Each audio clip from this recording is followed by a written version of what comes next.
Thank you all for joining us. Sorry for the slightly late start. I hope everyone's managed to grab a coffee and a sandwich. The beginning of a long haul, take food where you can find it. Those of you who are observant may have noticed that I'm not Ashwin Kumar as advertised. My name's Sarah Mully. I'm IPPR's Director of Policy and Politics, and standing in at the last minute for Ashwin, ironically, because he's had a last-minute childcare problem, which is very on brand for the topic we're discussing today.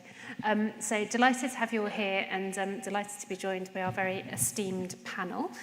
So I will introduce them briefly, and then we'll hear from each of them for about 5 minutes, and then we'll have plenty of time for discussion and questions, and hopefully we can have a really rich conversation. So I'm going to start. I think I'll introduce you as we go, if that's all right, so that people can remember. So I'll start with you, Sarah, if that's all right. So delighted to have Sarah Smith MP with us today. Sarah is Member of Parliament for Hyndburn and Haslingden, and has recently been appointed as the Labour Party's National Mission Champion for the Opportunity Mission, where she'll be working with the government on that mission. And obviously we know that childcare and early education is a really important part of that agenda, both for children and for parents and for families and wider communities. So I'm going to hand straight over to Sarah, and then I'll introduce our other two speakers as we go along. Thank you. Thanks very much. Great to be here, and no doubt, like many others, people might be wondering what that kind of role really means, and I think we are still working it out, but fundamentally, hope we'll be working very closely with the mission to break down all the barriers to opportunity for young people and children across the country, and supporting and challenging the team as we try to get all of this right. Before I was elected in Hyndburn and Haslingden, I spent the last 17 years really working generally for charities, really looking to break down those barriers for children and young people. I have to say that I've often focused a little bit more on the kind of the upper end of things, so secondary school, working with teenagers and that side of things. But clearly, you know, in every policy debate, you always go back to the importance of getting it right in the early years, which is why it's great to be here today. It's very personal for me.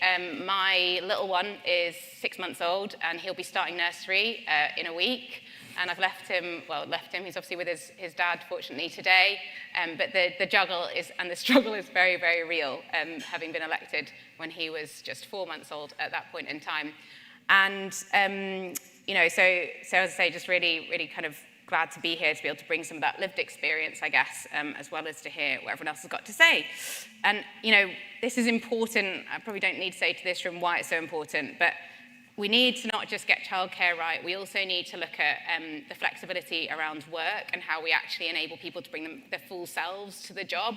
I was just saying before we started, I've been very fortunate actually in the last couple of months. I can make those rules, and I have taken Eli out with me, and I do take him to meetings because that's the way I can get the job done. And actually, it's amazing when I take him into those places and in those spaces.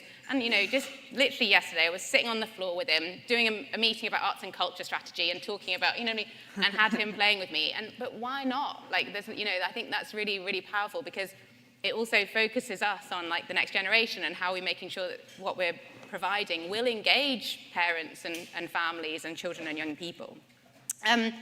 And we've made the reforms of childcare really central in our manifesto commitments, breaking down the barriers to opportunity and smashing, as you know, as Bridget always likes to talk about, the class ceiling, which is absolutely got to be the focus of everything that we're doing here.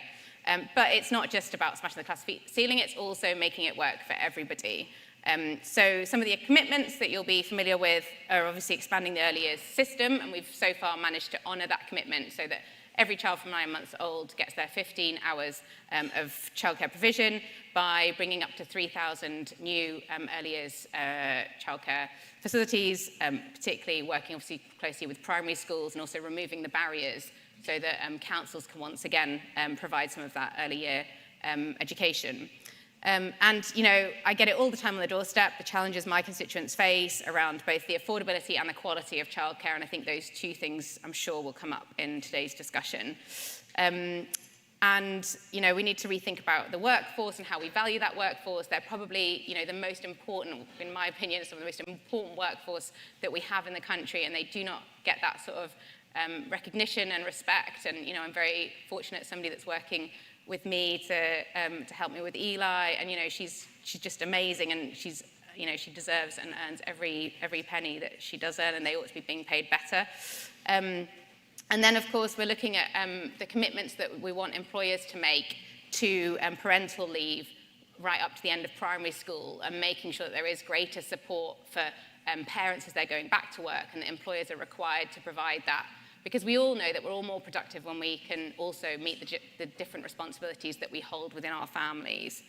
But these things are all really, really big. They're not going to be quick fixes, as we keep sort of reminding people right now. We're at the start of this decade of renewal that we need for our nation. And I'm hoping to obviously work with lots of people, not just on the panel, but also in the room as we take these plans forward.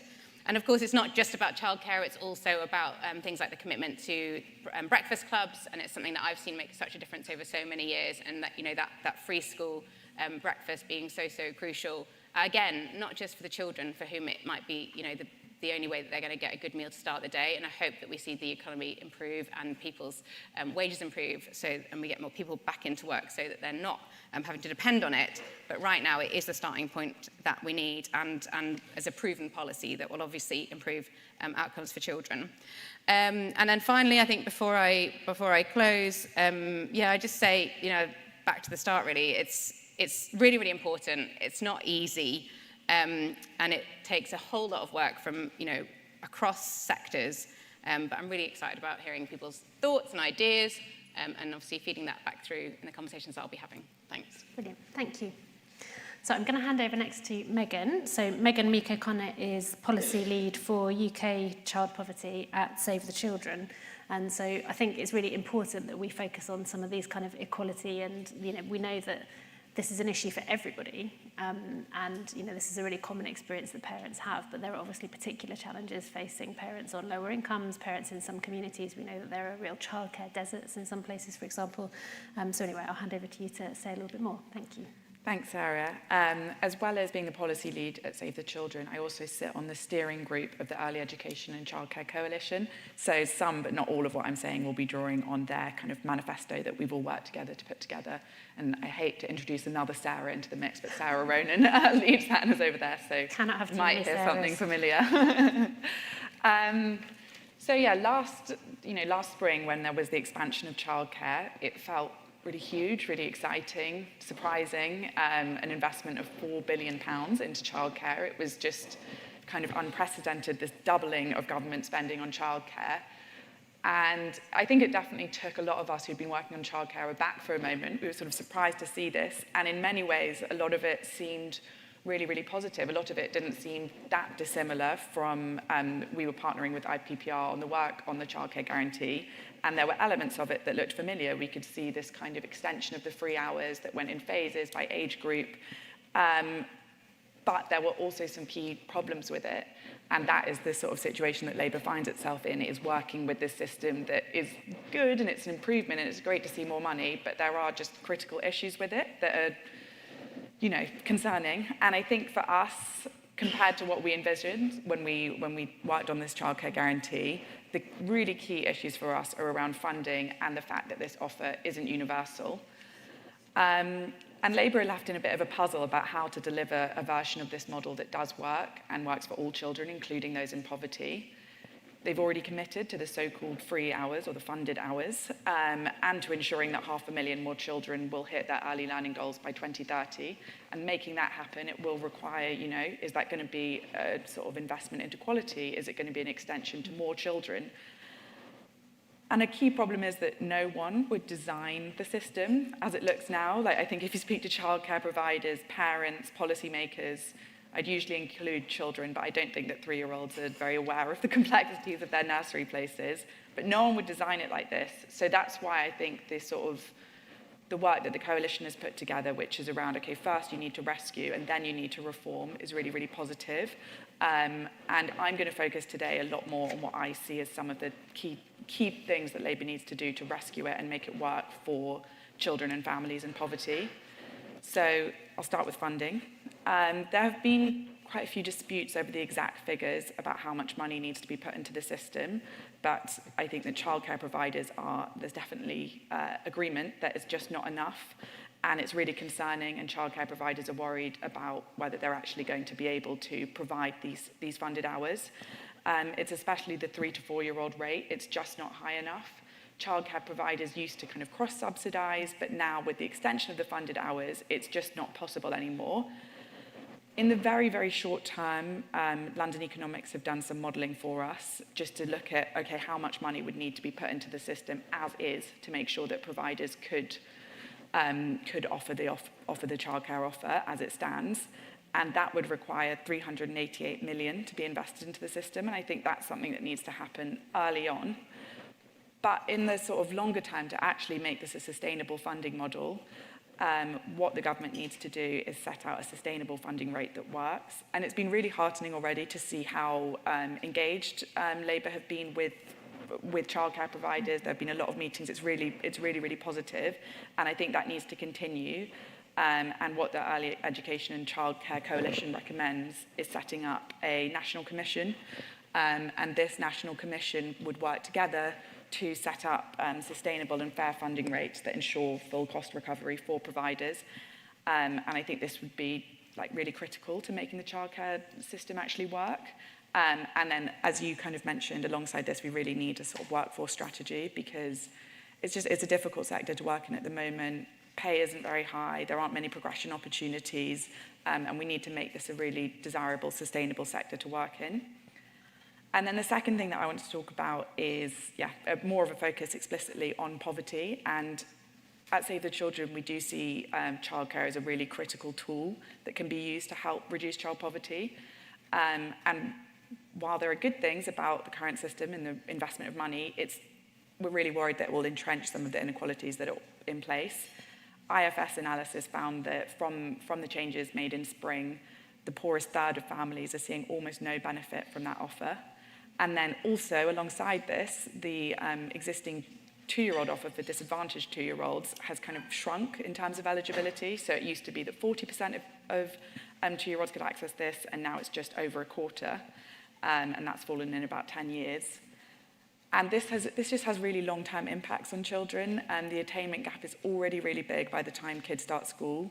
Disadvantaged kids at age 5 are already almost 5 months behind their more advantaged peers, and we know that gap just continues to grow and grow throughout school. But if you can get in early, then that will be really, really helpful, and it gives schools a better foundation to start from. And I think there just does need to be an extension of the offer to more families. There was a family that I met last year, and it was at a nursery in Sheffield that Save the Children helps to fund. And it was a family where the dad worked night shifts and the mum was in full-time training to become a teacher. And they were able to access the childcare offer because we fund this, because we as Save the Children fund this nursery to have a universal offer for children. And it meant that the child was able to benefit from high-quality nursery, the dad was able to continue his work, and the mum was able to be in training.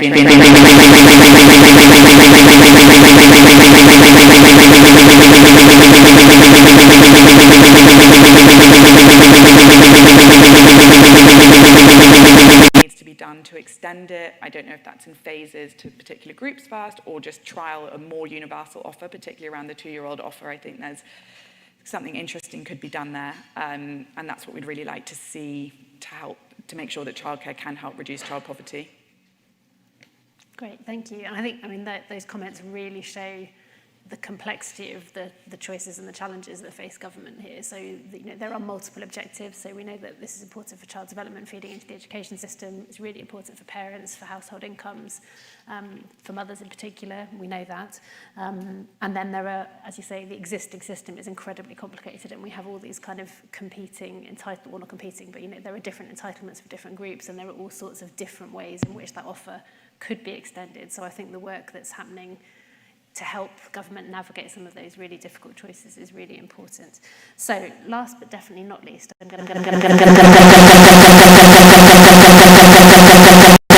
as many will know, Joseph Rowntree Foundation also have a particular focus around poverty. But Abby's developing a new programme of work there focusing on care, family and relationships. So, Abby, looking forward to hearing from you. Yeah, thanks so much. And So my reflections will start with some reasons I think we should be optimistic about what we're talking about today. Then I'll talk about some limitations, and then I'll move to what I think Labour, now in government, should be doing in this space. And it's really brilliant to have you, Sarah, on the panel as well. And we hope we can all be sort of fighting the good fight together. So I think one of the first things I think we should acknowledge, which Megan, you did as well, is that the expansion, even though it's not maybe exactly what we would have wanted, it really does set the tone for a different vision of childcare, a vision of childcare that is really linked to growth and where actually we see childcare much more as a public service rather than something primarily done, privately or in people's homes. So that in itself, I think, makes a really big difference. And to risk quoting the IFS again, they ran some numbers when the expansion was announced, which showed that government would now be a sort of majority stakeholder in the system, be funding 80% of the system, up from half of the system. So clearly, this is a public service now. It's also really great that the original organizer of this event is now in government, so that's awesome.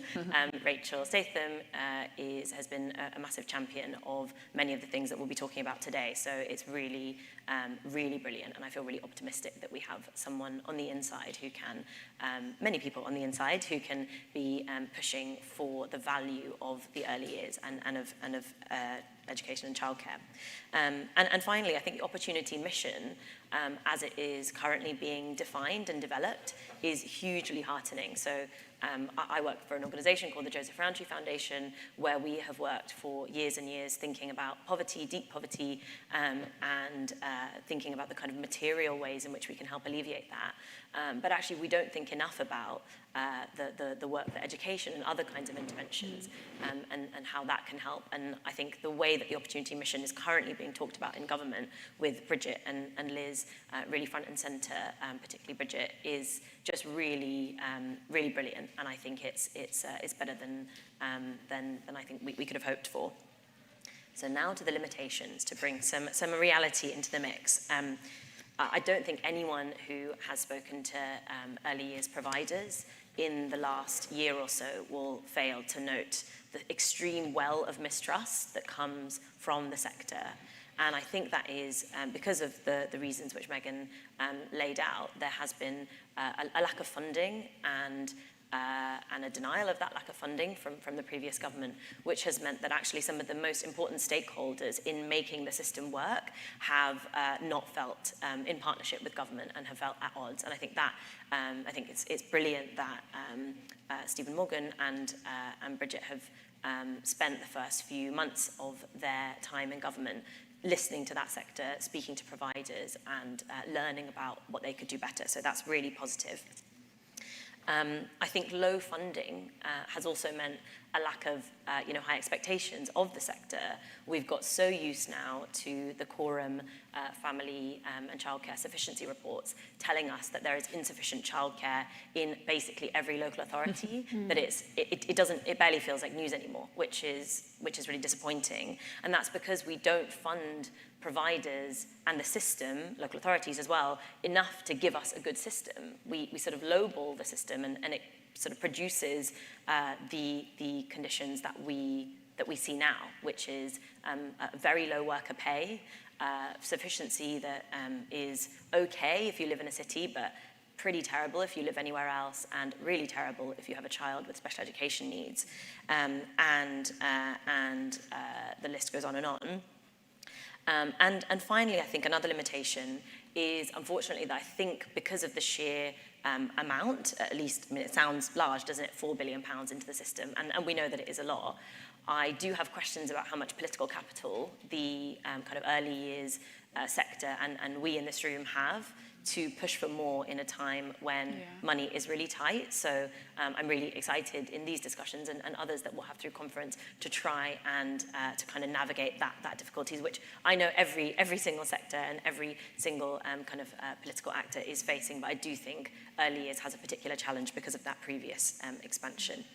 So what to do, how do we navigate these, and how can we make use of the opportunities? So JRF, I wrote a report earlier this year trying squarely to look at that lack of funding and the associated sort of low and sort of poor impacts that come out of that, and posed a new way of thinking about childcare where we really think about providers as being in partnership with government. We don't try and sort of explain or design the problem away by sort of nationalising the system, which I think would be really difficult.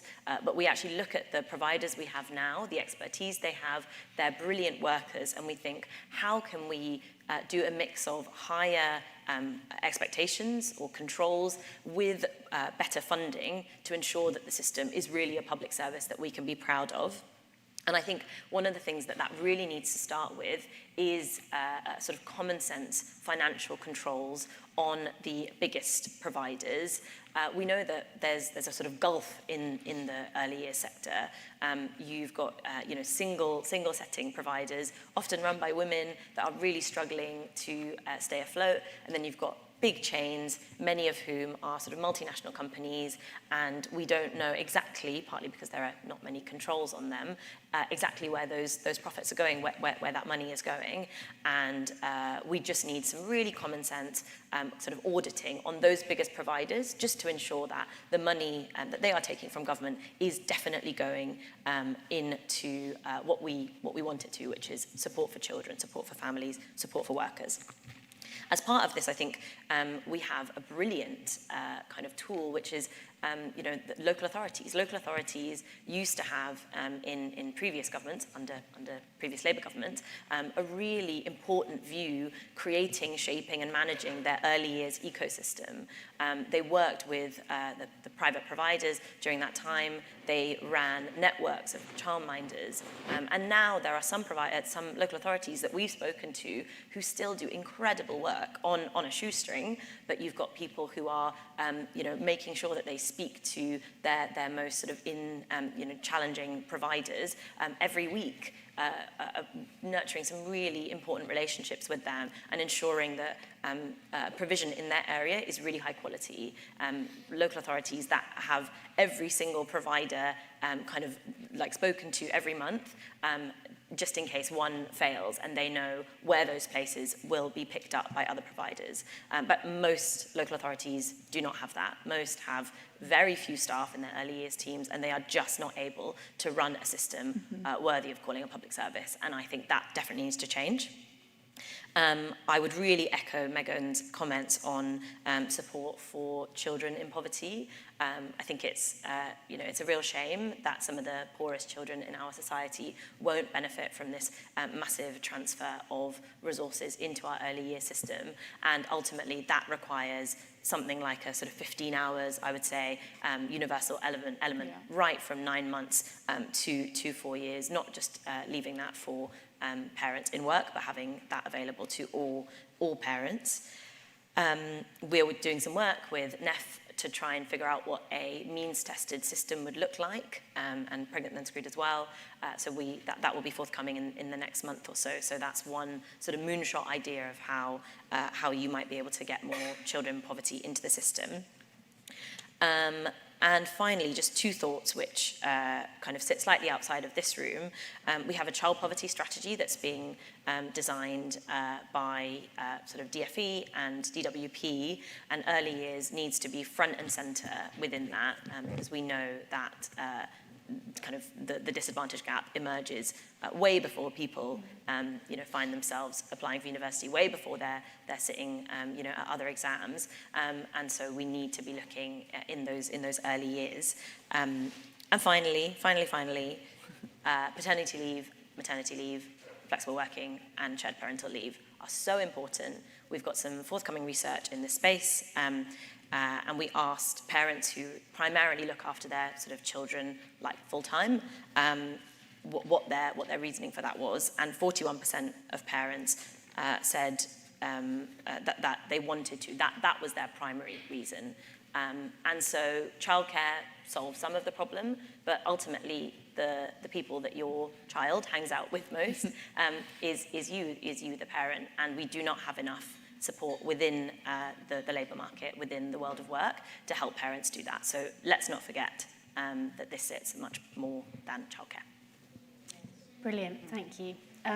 Look, brilliant opening remarks to get the conversation going, and I was particularly struck from your remarks, Abby, this sort of aspiration of thinking about childcare in early years as a public service, but then contrasting that with what we currently have in terms of just the sheer complexity and the lack of locus that local authorities have, the mix of different providers, the vulnerability of providers. When we think about a public service, you think about things being reliable, consistent, equal access, and that's just so far from the market that we currently have.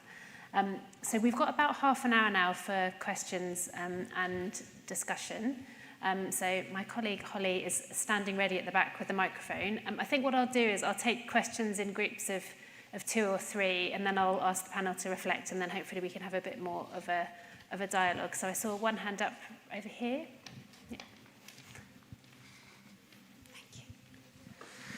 Thank you all so much. That was a fantastic provocation. My name's Sarah Gillinson. I'm Chief Executive of an organisation called Innovation Unit, and we help our partners to grow and spread brilliant social innovations that tackle inequalities. And one of the things that has really struck us, and we've done some work in partnership with JRF and others, is that lots of the innovation that we all point to that exists in pockets in the childcare system is in social value providers. I mean, the number of times we could all invite June to sit on a panel and talk about the London Early Years Foundation, those pockets of high quality, affordable childcare exist, but they are not the mainstream. So one of the questions we've been asking, and I'd be really interested in the panel's opinion on, is whether whether government should be trying to incentivise a shift in the shape of the market to encourage the growth of social value provision in particular, in order to increase competition around quality and affordability, which feels like it could have a fundamental impact. What does the panel think about that? Thank Brilliant. you. Thank you. And then we had another question here on the aisle, and then a couple more in the front row.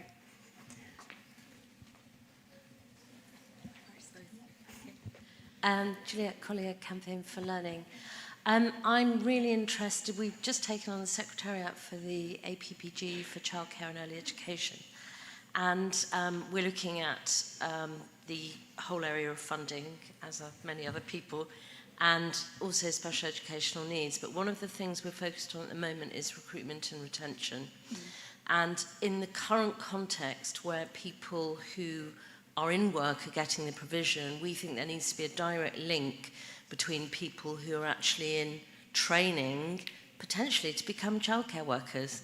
And there is a whole piece of work to be done in joining up things that are already funded by the Department for Education. For example, the adult education budget currently funds 50,000 people, predominantly women, about 92% women, to go through child development training in family learning. So family learning is an already funded thing. You've got 50,000 people going through it. When I did it in practice, they would translate into teaching assistants and childcare workers, and that could be, I know there's lots around we need to be recognition and pay and all of that stuff, but getting new people who are currently economically inactive into that workforce would be a very easy way to do, if there were really strong progression routes. Brilliant. I think let's let the panel respond to those 2 questions first, and then we've got plenty of time to come out for others. So question, I suppose at the beginning, is specifically around social value provision, but actually also I think a slightly broader question implicit in that about the role of government in proactively shaping this market. And then I think a really important point about workforce, and again I think sort of links to a wider point also about how this conversation about this sector links to wider discussions around economic growth, around employment, and to the government's growth mission. So I don't know who wants to kick off. I don't know whether, can I put you on the spot maybe to start? So I really agree with the first point. I think Abby is sort of the expert in how the government can be a kind of shaping the market.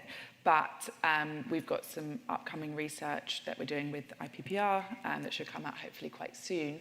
And I think that the government has a really big role to play in encouraging better forms of childcare delivery.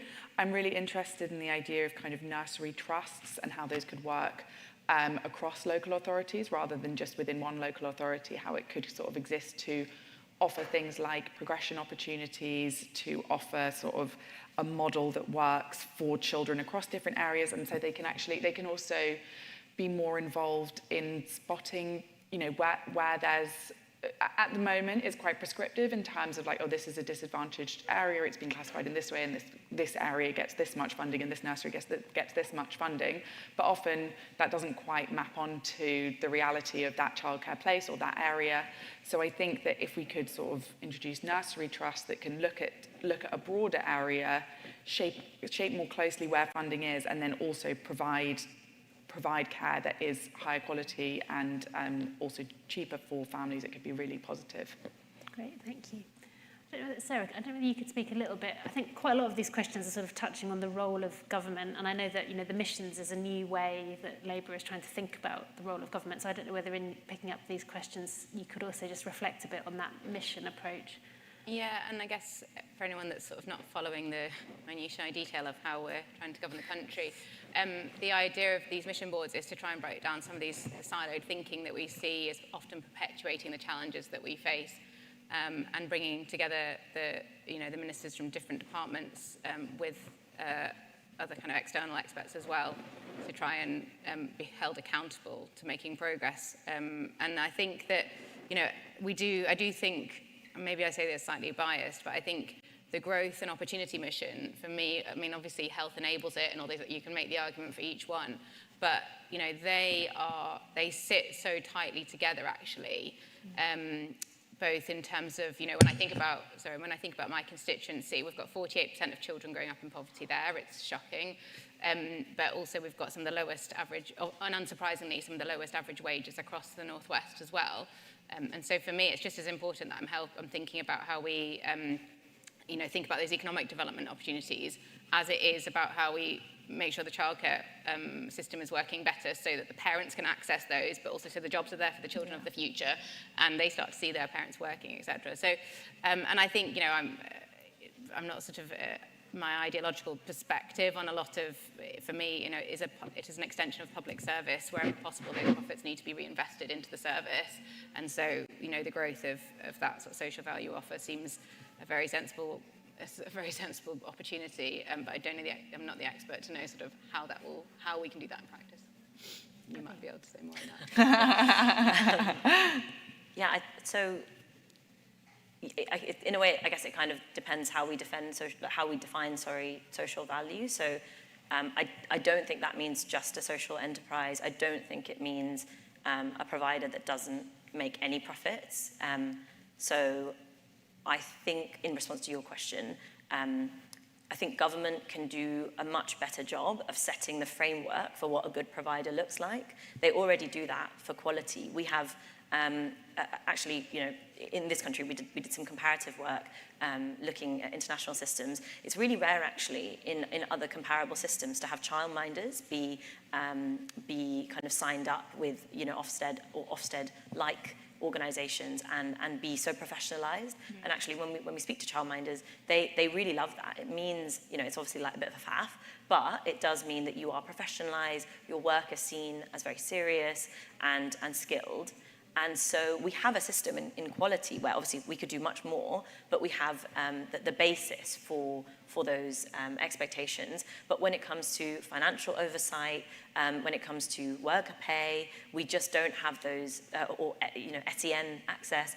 We just don't have the same kinds of frameworks. So my view would be that government is giving increasingly more funding to providers. And in return, it should be expecting the kinds of things we would expect, as Sarah said, of a public service. You shouldn't be turning children away if they have special education needs. We know that does happen. You should be paying your workers properly. We know that doesn't happen. You should be telling your local community what you know, your profits are going to, and is it furnishing the kind of returns of shareholders in Canada, for example. So these are all things that I think need to be created in consultation with the sector. They can't be done to the sector, they have to be done with the sector. So I'm really, you know, I think the idea of a commission is a really brilliant way to do it. But yeah, I think that is the kind of change we need. We sort of need the entire sector to be social value, not just to grow a sector of it. Great, thank you. There were a couple of questions down here in the front row, and then I can see one right at the back. Yeah, coming to you. Yep, go ahead. Hi, yes, so it's Councillor Marcus Boyland. I'm the Cabinet Member for Best Start for Children and Families in Camden, and completely agree with the discussion that we're having already, but I think there's a piece missing. Abby, you've touched on SEND a couple of times, and the value of high-quality nursery provision is obviously very important, but we're finding in Camden that we're developing tools and kits to identify SEND early on in a child's development, and we're finding it's really helping get early assessments and things like that, because I think the latest figures that we have in Camden is that it's 2 years to get an assessment for autism with our local ICB. So the earlier we identify those issues, the better, and I think the SEND question in this debate ought to be filtered into it so it could lobby government a bit more. Brilliant, thank you. And 2 questions here in the front row. Hi there, mirroring what everybody has said so far, just such a great conversation to be a part of. My name is Lorraine Kelly. I am the Head of Policy and Public Affairs at Magic Breakfast, and we've done work with several of you here on the panel. I wasn't going to actually share a personal experience, but I'd quite like to after what Sarah shared, because I can relate quite well, and I think it's quite important when we're having these discussions to touch upon that. So it's a bit sideline from my Magic Breakfast question. I have a 1-year-old and a 2-year-old. And I'm currently living in Lithuania at my in-laws because the cost of childcare for my 2 children is more than my salary as a head of a department in an organisation. That's where we're at. So just wanting to share that, I wasn't planning on it. From a Magic Breakfast point of view, I'm really interested to know how you think childcare and the Labour government's current amazing commitment to breakfast provision in primary schools can marry up together so that we tackle things like educational attainment and improving that, as well as supporting parents and supporting families, and obviously tackling child poverty. And following on from what the gentleman just said there, to do with SEND schools as well, one of the things that we are advocating for here and for the government to go a step further in is to expand breakfast provision beyond just primary schools and to include all children with special educational needs and disabilities. They're obviously some of the most disadvantaged children in society, and any commitment to do with tackling child poverty or improving educational outputs cannot possibly omit those, it can't exclude those. So just marrying those 2 things together, I'd be really interested to know. Do I hand it Yes, over? pass it to the person next to you, thank you. Hi, I'm Ben Curran. I'm with the First 1001 Days movement. We're an alliance of 200 charities and professionals campaigning for better health and well-being for babies. If I can just give an observation of a frustration from our steering group, is that the debate around childcare is incredibly parent-centric. It's about hours, it's about access. It's not about quality, it's not about what the baby does when the baby's there. And I know something we've raised concerns about is the relaxation of the childcare ratio of staff to babies, particularly with the importance of secure attachment, obviously not just being with parents, but if babies are spending a long time in nursery, having a regular person.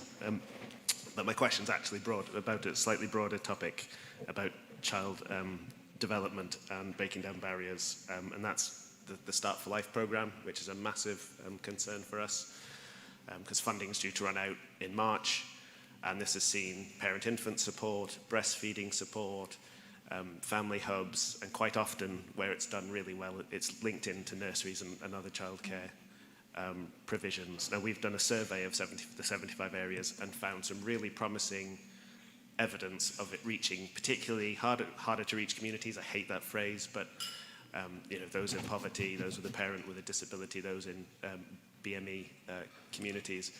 But they've also told us that if the funding doesn't continue beyond March, the vast majority of those services will disappear. And so just wondering your thoughts about the Start for Life programme and what we can do to hopefully keep it going beyond March.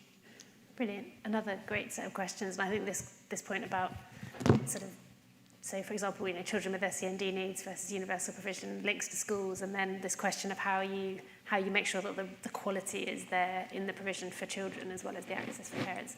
I'll start at the other end this time, Abby. I don't know whether you mind giving some reflections on some or all of those questions. Yes, I might leave the very specific sort of political policy ones to Sarah. But yes, I think on SEN, I really don't think we can understate just how sort of important that is in the early years. I'm definitely not an expert on this. There are others that know much more than I do. But I would say I feel quite heartened on that front, at least in the conversations that we've had with ministers, that SEN is sort of top of the list. But yeah, I think it's a big challenge. And as I said before, I think there could be more done by government to try and link it to the actual funding. So currently the SEN system is a lot more kind of incentives based. I think it could be a bit more punitive, or that's not right, a bit more controls based, or a bit more around expectations rather than just incentives, because it's massive payoff and could have a big impact. I might leave it there for the other questions. Do you want to pick up some of that? I'll have a go. And I was fortunate. I benefited from the Start for Life programme because at the time I had my baby, I was in Blackpool, and so I've experienced it firsthand. And I was in the groups where there was a real mix of us, different backgrounds and experiences, and I could see, the difference it was making. And obviously, all of us in the room will want to talk about Sure Start, I'm sure, and remember how transformational that was. And so, I can, obviously there's very little being said right now about what is and is not going to be in the budget, and I'm unfortunately I'm not in any better informed than any of you, unfortunately. But I think it's safe to say there's strong, Bridget will be advocating very, very strongly for making sure that this is kept in place, because we know how important it is, and it speaks exactly for her, the driving priority of her department.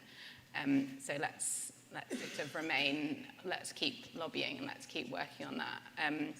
And I think what you said also ties together previously with the question around workforce, because again, it keeps coming back to, we have to really value just how important, and we need to, I think, continue to kind of challenge the narrative of the value of this work. And it's not just about, and although right now we are focusing on the kind of economic value of it in terms of getting parents into work, etc., but it's also about literally creating the next generation. And that, that is how this country will continue to be ever better than it can be today. And it's really challenging, isn't it? Because we know that politics, we work in these horribly short cycles, and so proving and sticking at that sort of argument is very, very difficult. But we have to just take that high ground, I think, and keep banging the drum. And I had a teacher speak to me the other day, and they said, Sarah, I think part of the challenge that we have in our schools is that these children, we're not getting the early years bit right. These kids are not in the right sort of provision and not getting that right one-to-one support. And so we're paying the price with behaviour and everything that we're seeing in our schools and da-da-da-da. So I think we just need to keep making the case, really, that absolutely we need to have better paid, best, lowest possible ratios, but within the constraints of the finances. There's no easy answers, are there? And I think also very interesting how you think that kind of link up, works out in practice, but I think it's a good suggestion as well. Coming back as well to the means tested point, I think we've got to always be prioritising those that need it the most. And so, absolutely your sort of send young people would be the ones that you would want to make that case for that more older breakfast offer, if you like. And I think it'll be interesting to see what comes out of the report on that means tested approach, because how does that enable us to put the money where it's really needed? In exactly the same way that I've just been having, obviously, lots of discussions with pensioners around that approach. But when we're in the times that we're in, we have to keep going to how do we tackle poverty, how do we turn it around for those that need it the most, but also recognising the personal story that's just been shared, and that, we still have to make sure that everybody can afford for work to be a sustainable option for them that wish to. It's complicated, sorry. I'll pass over to Megan. No, it's really helpful. And I think, just wonder if I could put you on the spot a little bit to pick up some of these points about the connections between childcare and early years and schools. So we've talked about the challenges of a sort of failure to get SEND assessment processes going on, then having knock-ons for schools. We've talked about breakfast clubs. And there's obviously also this I thought it was one of the most striking things about what Labour has been saying about this is this emphasis on making better use of schools as part of the system. So as part of your reflections, I wonder if you could pick up on that. Yeah, sure. And I think it's something that a lot of parents speak to us about as would be really sort of transformational. This, there's work to be done on exactly how it will work, but having a much closer link, and in some cases actually having the nursery within schools, I think could be really transformational for parents in terms of just ease of access, as well as the sort of transition that children are being kind of monitored and looked after from the outset. I think something that I think there's this point about sort of parents being charged for consumables and that being really difficult, and it just being this extra off-putting thing for parents who can, you can just about afford some childcare, but then you have to pay extra for breakfast, for lunch, for nappies. That is a big issue, and maybe schools, maybe linking it in with schools could do something to solve it. But I think also something that we'd really like to see is the early years pupil premium being kind of matched with school levels, because it's so much lower at the moment, and also the take-up is really low. And I think if you could match them together, and then also that be something that you get the early years pupil premium, and then you automatically get the primary school pupil premium as well, that would increase take-up. It would mean that children are kind of monitored more closely throughout, like starting from early years and going through school. And I think it's with this extension of the childcare offer, of the funded hours, as Abby said, it's becoming a public service. It's another branch of the welfare state. It's suddenly this kind of really big unit that needs to be taken seriously. And there are so many opportunities to fix things and get things right, to do better in terms of spotting and identifying kids with SEND and making sure that they get the support they need. And it feels like there's a risk that it could just happen, and things could kind of trundle along without us really pausing and making sure that we're getting all the benefits that we could get from it. Brilliant, thank you. Okay, another question is there's a question at the front here. Hello everyone. My name's Anna and this is Ange, and we are from, God, my glasses are too big. We are from the group Mothers at Home Matter. We're not against mothers working. We're not anti-feminist. And, we are a group that supports parents who would like to choose to stay at home, maybe when their children are babies or throughout the time of having children. And I think from our view, although a lot of the things you are saying are great, that the wider picture of our society and, like you say, how we value care is one thing that our members, Ange and I also with our friends run a local community toddler group, and we get a lot of feedback from the mums and the dads. There are mainly more mums there, but we do get the dads coming in.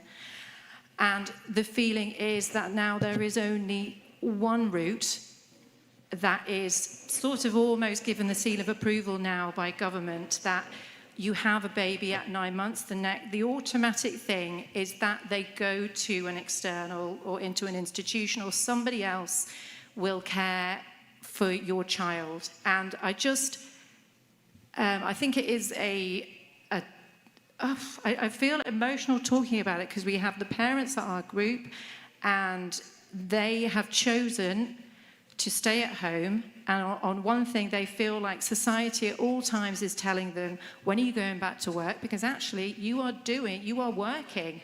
You talked about how valuable it is. If you think we talk about economic inactivity, at the moment the way we measure under the list of people who are economically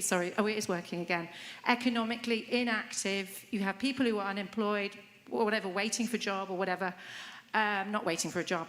And then you have people caring for family. And you think that message that you are giving, that you are economically inactive when you are caring and loving and bringing a child up in your community, I think if we push all parents to be working at all times, where will our community be? Where will the next parents to help the new ones coming along? The answer is we always... get time for other questions as well. I'm loving this. Can we just... Stop. Right. Oh, just one more. This is an important thing. You want to kill me now, I know. Where is the support then from government? If we're going to offer all this childcare, Where are the support, taxation to help families who would like to do it themselves? Because at the moment, they are very frightened that they have no option. Okay. Sorry. Thank you. There was a question over here and then one at the back. Hello, I'm Jane Hayward. I'm Vice Chair of Trustees at National Day Nurseries Association. I used to be the Chief Executive of the Children's Workforce Development Council. And when we did the Children's Workforce Strategy, we promised our early years workers that if they invested in their qualifications and skills, the money would follow. And we didn't deliver on that promise when we had a Labour government last time. Clearly, the last government hasn't delivered on it. Please, please, please, let us get a real focus on what we are campaigning for so that it makes a clear and strong argument for our early years workforce to be supported and rewarded. Thank you. And then there was a question right at the back, I think. Hello, and thank you to the panel for the great comments thus far. My name is Sam. I'm from a new philanthropic foundation called Collective Futures, and I also used to work on the executive team of nursery provider Leaf as well. And just thinking about, especially given the mission-driven government that we've got now, the potential role of data, and it's a bit of a leading question because it's a bit of a question / an open call for people who are interested in discussing this further, where we have the unique pupil number that's been announced that will start from birth over time instead of from 5. And we've got a talk about the digitization of the Red Book. And I guess there's a question about, to your point earlier, about earlier identification of needs. We saw firsthand so many children that would come to us at Leaf who were being turned away from other nurseries because the needs were too high, and then we would take them. But I guess there's a question of how do we get some of the separate announcements in DFE, Department for Health and Social Care, health visitors speaking to each other, because I think some of that data could really be used to help with some of those issues, but also to help parents navigate the system too, because I think what we find, speaking to parents who have really benefited from things like Home Start, they're really able to make best use of EHCPs and other services available to them when they have somebody to help guide them through the system. And so there's a question about how do we use some of the upcoming changes in our ability to use data and understand children and parents' needs in a more cross-government way. Great, thank you. Great set of questions. So what's the support and the message for parents who are at home? And I've got 3 kids, and I can say I've never worked harder than the months and years I was at home looking after them. So, that point is well noted by the chair at least. Another point about a really important point about workforce and pay. And I think it is important to remember that it is absolutely not a coincidence that this is a very heavily female workforce, and I think it's important to kind of think about that. And then a really interesting point to think about data and helping parents and families to kind of navigate all these different systems. Who would like to start off? And then we'll try and fit in one final round of questions before we finish. Abby. I'm happy to kick off. Yeah, I completely agree. I mean, we've done lots of kind of research in this space, and most parents do want to work as well as care, but that choice needs to be there, and we do not give people free choice to do this. I challenge a little bit the idea that the expansion of childcare, is pushing parents into that, but I really do think that we do not do enough to give people that free choice. Like, where is the support for parental leave? Is our benefit system strong enough to help people support themselves and their children when they're not in work? I mean, the answer from JRF and all the work that we do on poverty and child poverty is resolutely no. So I think I really agree with you on those points. And I do think the solution does have to sit probably outside of the education space, because those levers are much smaller. So I think it is about benefits. It's about linking up different services and support some of the stuff that we've talked about today for parents who are drawing on just a little bit of childcare. I think it's also about things like the home learning environment. How can childcare support, basically work with parents to give children the best start in life? So yeah, I think it's about thinking of the system as a system. It's really, really unusual or impossible for a parent to be using childcare 24 hours of the day, right? So clearly, it tends to be a mix of both. And the sooner I think politicians and policymakers try and see the reality of that, I think the better outcomes will be for children. And then just briefly on the workforce, I'm genuinely worried that the discussion about kind of early years will go the way that the discussion about adult social care is going, where we talk a lot about how brilliant care workers are and how brilliant early years workers are, but actually in the end, when we need to stump up the money to pay them more, we just don't do it. So I really think that is something that we need to prioritise. Pay and conditions for early years workers is just so central to the quality and consistency of care that children get, that it really can't be ignored. Brilliant. So, continue. And I think, first of all, I also am interested in sort of, again, there's the two sides to this. There's also the fact that if you're working in Germany, certainly an example that I'm aware of just through personal friendships, etc., like their mother gets offered 2-3 years of your job being held open so that you can decide what works for you and you can still go back into the career that you stepped away from. So again, we've got to be pushing also on that side of things because, again, I've spoken to plenty of women that sort of said, well, it was really, really tough to stick at work, and also bring up my, do both jobs. But I felt like I had to because that was the only way I could keep my career on track. And actually, if you start to have those options for people, it creates a bit of flexibility within that system as well, because demand isn't just for lots and lots of childcare spaces. So I think it's a very valid challenge, and absolutely supporting the wider family. I'm really struck by the fact that if you're a childminder, you can't draw down the funding. If you're looking after, I don't know, I've been a bit unclear exactly at where the sort of family line gets drawn. But again, if we're going to value care, actually that's a really important debate to have. It's a really important challenge to make. And I'm interested by the opportunities with the data question, and we need to constantly be thinking in all kind of public service reform or development, how is data unlocking improvements. And I think at least we're starting from a point now of a government that wants to both identify challenges early on and do something about it. So, for example, I think we've previously been in a situation where we know children and parents with SEND are almost kept away. They're almost refused the opportunity to get the support that they're entitled to because there was a desire not to spend any more money on the problem. So we do need to, we need to use it, and we need to at least start from that point of we do want to make a difference on this stuff, and we want to use the data to make sure that children and families are being best served. Megan.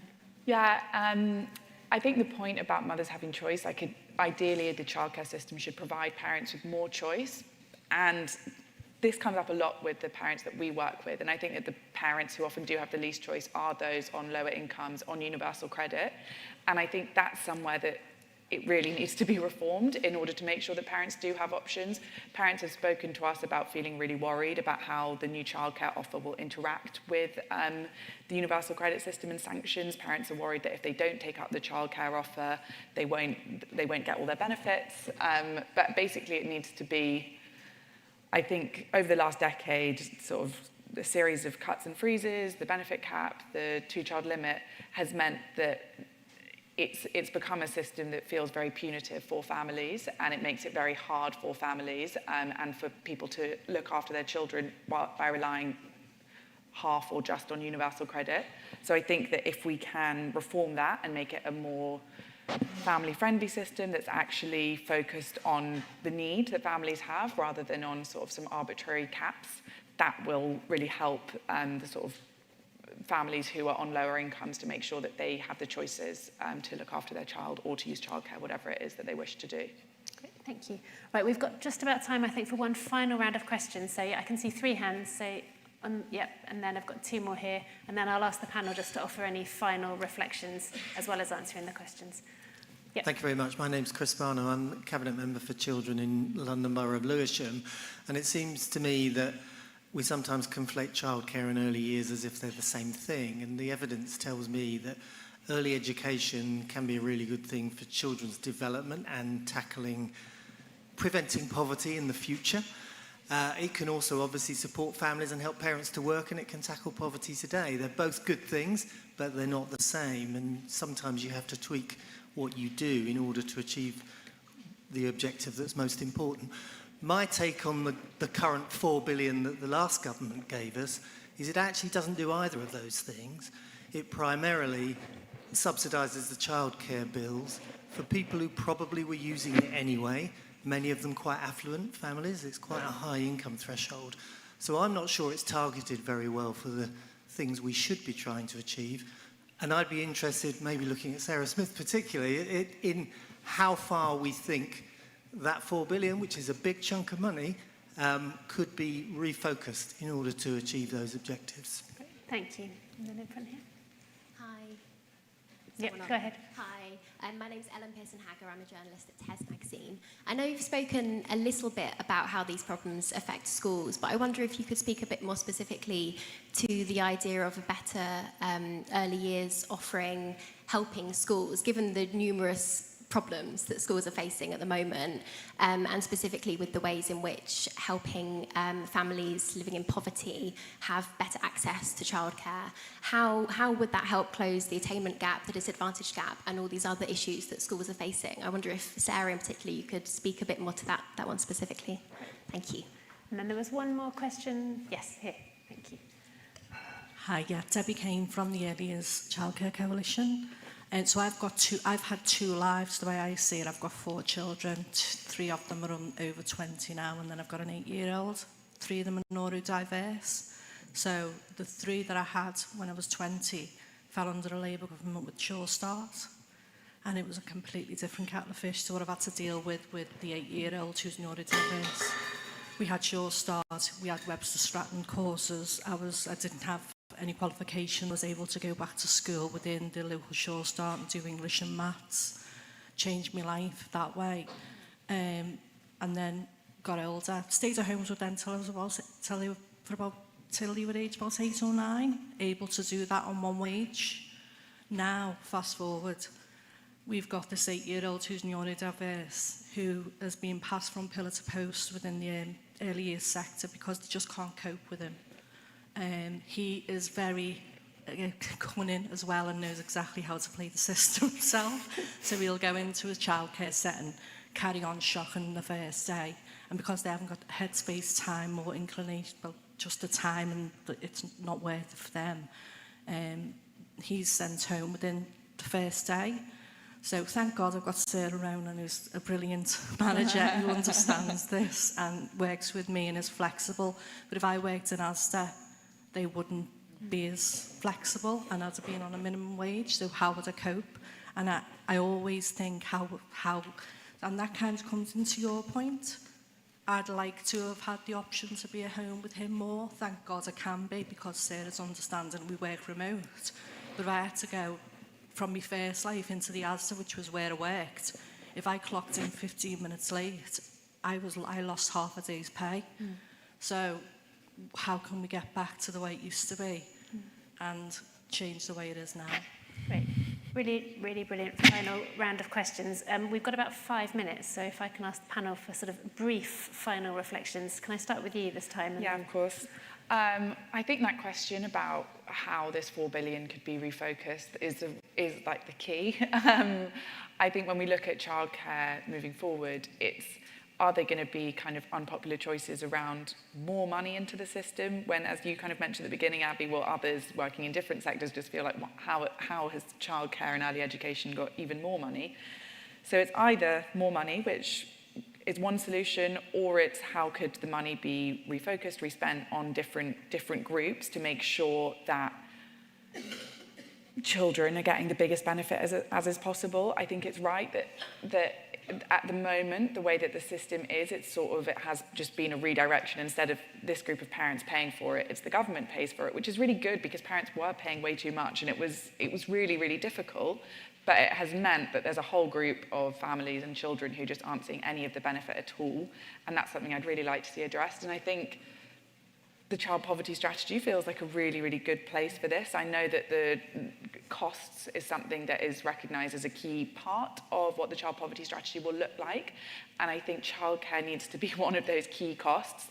And I feel really optimistic and hopeful about what this Labour government can do to make sure that childcare is something that is sort of recognised as a tool, not just to help parents back into work, but to support children, to give them the high quality early education and childcare that they need and could really stand to benefit from, and to reduce poverty. So fingers crossed, it's going to go well. I'll go to Abby next and then the last word to Sarah.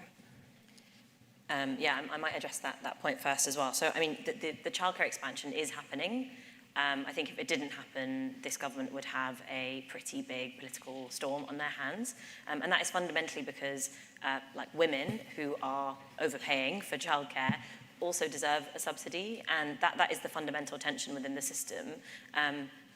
More affluent parents who, I mean, not even that affluent, like parents on minimum wage who are having to spend the best part of their salaries to put their child into childcare deserve subsidies.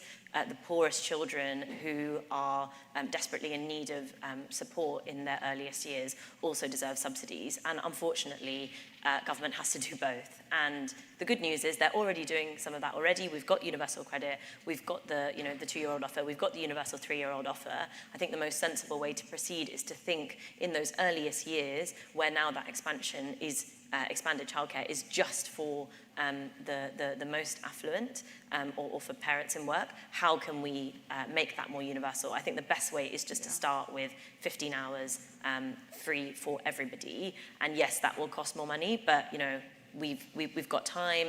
We've got 10 years of national renewal, and that is what I think Labour should be working towards. And thank you so much, Debbie, for your reflections. I think it really just highlights the system that we have now. We have moved forward, that there are more subsidies available for childcare, but equally, like, the ecosystem is just not there. The services are not there. And we know that particularly for children in poverty, for families in poverty, having a system that joins up early years, schools, health visitors, and other kinds of specialised support, that's really the difference that will make. And so I think that's another one where I think this government should be looking to how can we join up services and support people better. I think one of your questions about training didn't quite get, sorry, it was your question about training, didn't quite get picked up, but I think that links really nicely, doesn't it? Actually, this is a system, it's holistic. At a local level, jobs, childcare, poverty, they're all linked. And so I guess my final point will be a plug of my previous policy ask, which is that local authorities need more funding, resources, people to run their early years systems in connection with their kind of local growth plans, because this is all related, and really everyone can benefit if we think about it in a joined up way. Great. And final word to you, Sarah, and there was this particular point about schools and how this all links to schools. Yeah, I think very briefly on that before I have a few final words, I guess. But I mean, yeah, absolutely. Certainly what I've seen, and obviously Blackpool and Hyndburn both really, really high levels of child poverty, is that schools offer exceptional nursery and early years provision. And that's why I think Bridget, the team have focused so much on making sure that this kind of growth has been through really looking at how we get that happening more. It's, as we've said before, easier access, easier transition routes for those children. I've just seen such excellent practice in how primary schools have helped navigate for all children, identify those needs early on and then support them through their journey. So I think that's why we're really working closely with our primary schools. But that's not to say that there's not also the really important role of our childminders and of our high quality nursery settings as well. It is a mixed system. I think my final reflections are that, as the conversation has very clearly demonstrated, this is really complex systemic shifts that we need to make. There are no, unfortunately, like in almost any policy area right now, there are no silver bullets. And it is by having the commitment to take on these challenges, to think deeply about the solutions, to get the right people around the table, and to take a really long-term view. That is how we're going to incrementally make the progress that we need to.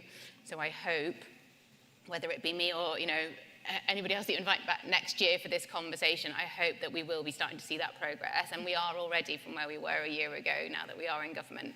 There are the strides being taken forward. And I think like we're all frustrated. We all want to be able to move faster. But it isn't easy, is it? Being a government isn't easy, and we have inherited the mess that we have inherited. So, but with a bit of optimism and a bit of hope, and just a really clear commitment across, every minister, and across, obviously, myself as well. Just that commitment to making sure that this works for the kids that need it the most, ultimately, and those kids that are growing up with different challenges, be that because of poverty or anything else to do with their background. So that, as I keep saying, a child growing up in Chelsea, has the same opportunities as a child growing up in Clayton in my constituency, which we know today is not the truth, but that's why I got elected, and that's what I'll certainly keep working on. And I'll take what I've heard today back in my conversations and really appreciate the discussion, because as I said at the start, it's not my area of it's not where I've spent the last 15 years, but it's been really, really useful. Brilliant. Thank you to 3 brilliant contributions from the panel, and thank you to all of you as well for some really engaged and well-informed questions. I think that point about getting everybody around the table to kind of navigate and talk our way and work our way through this is really important. So hopefully people in this room can be part of that. Just a final plug for the report, which has already been mentioned. So IPPR has got a new report on this question coming out, I think, next month, which hopefully at least maps out some of these difficult choices and trade-offs and helps to start a path to sort of to chart a way through some of that. So do look out for that in the next few weeks. But thank you all for coming, and see you all over the next few days, no doubt. Thank you, and thank you again to our panel.